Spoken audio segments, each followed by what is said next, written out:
I'd like to start by thanking Peter from EK Waterblocks for sending me all the parts I need to finish off Sour Apple. So in this video I'm going to show you how to mount the EK7990 waterblock to the 7990. So let's go ahead and take a look at what comes in the box. So as always, some very nice packaging from EK. I do like their branding, it is very nice. So we go ahead and open up the box. We first see the instruction manual and how to install the block onto the card. It's very useful, so make sure you follow that.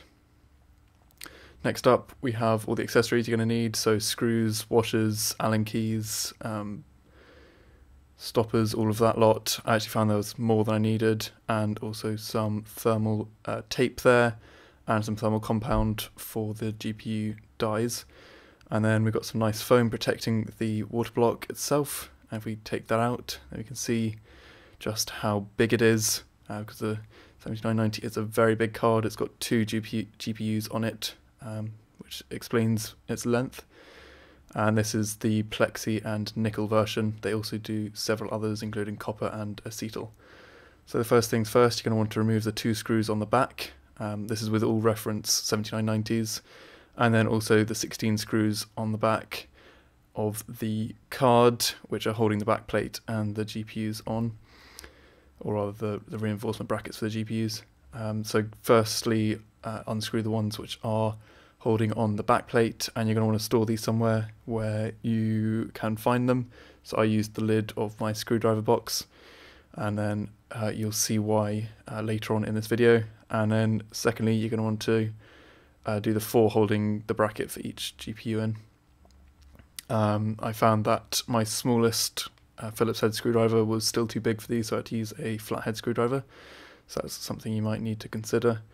But you're just going to pop these off. The actual brackets are bent to apply even more pressure onto the coolers holding them in place. So just be wary that they will pop up once you take them off, as they're sprung loaded. Now you need to pop the card off of the cooler. Normally with a single GPU card you'd just twist it, but because it's got a GPU at either end, it's being held by either ends, you can't really twist it, you've got to sort of pull it off. And remember to disconnect both fans. I found that using a flathead screwdriver, just rotating it from side to side, was enough to pull that out of the socket. So here you can see we have the stock heatsink with the 3 fans on it, which was pretty noisy to say the least, and quite cumbersome, caused the GPU to sag quite a lot under all the weight. And here you can also see the naked PCB with no backplate on, and the 2 GPUs there on the front. And next we're going to need to remove the thermal compound, but before we do that, this is why I said separate your screws, as you just want to screw them back into where you take them out basically, so that when you come to reinstall the stock heatsink or sell it or whatever, you'll know exactly where all the screws are and where they go, including those 2 on the back. Don't forget about them.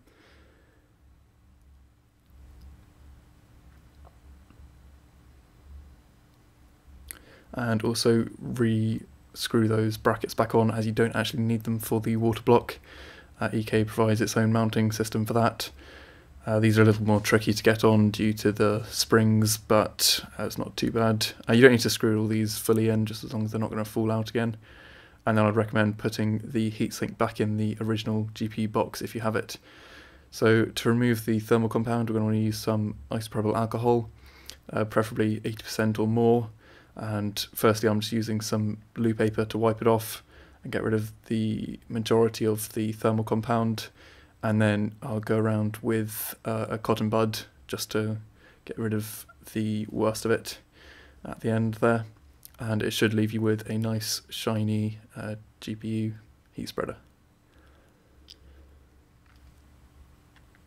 So the ideal alcohol to use is 99% isopropyl alcohol, but as I said, anywhere between 80% and 99% is enough. You don't want to just use loo roll, as it has this sort of dusty particles in it which will get left on the GPU and all over the PCB. So once you're done, you're going to go over it with a cotton bud which doesn't leave any residue behind. So you can see just how reflective it is once it's all cleaned up. You see perfect reflection of my finger there.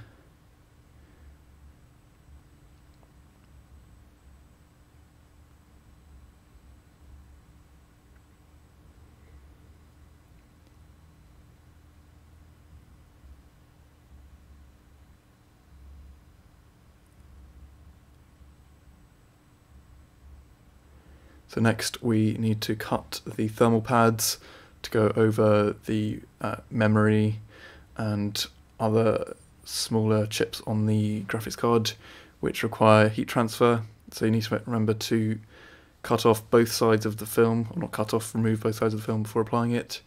And actually I made a mistake here. EK Handley provides pre-scored thermal pads, which are the right size for the RAM modules, which I didn't realise, so I cut up one of the other ones and then got left with the pre-scored one to use for the longer, skinnier strips of thermal compound, which wasn't so great. And to apply the thermal paste, just apply it across in the middle of each GPU and also the third chip as well, that small one just to the right there. And they provide just enough to do each one. It's a bit different from applying on a CPU where you just put a single dot because they're smaller and there isn't such a great spreading force from the card. So next we're going to want to put on the block itself. I found it was actually easier to pick up both halves, as you can then see where the holes are to line them up and screw them in. But because this is a single slot card and it has a dual slot I/O bracket, you're actually going to want to find something which you can hang the card over or put underneath. Otherwise, if you just tip it upside down, then the water block won't be held up against the card. So I hung it over the edge of my desk to put the screws in.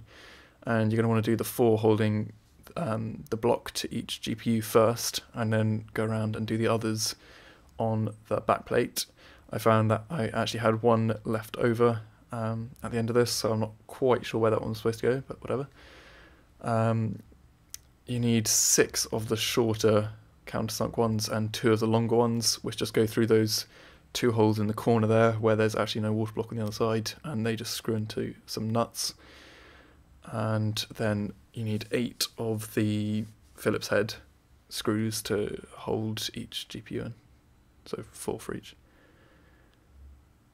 And then once you've screwed all that in, we just need to blank off the 2 ports that you're not going to use, which in my case is the 2 on the bottom, and they provide a nice big Allen key to do this, which is very nice of them.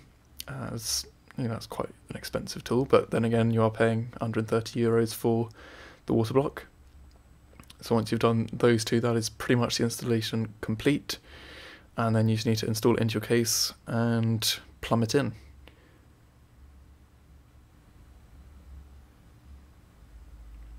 So you can see it all completely blocked up and finished.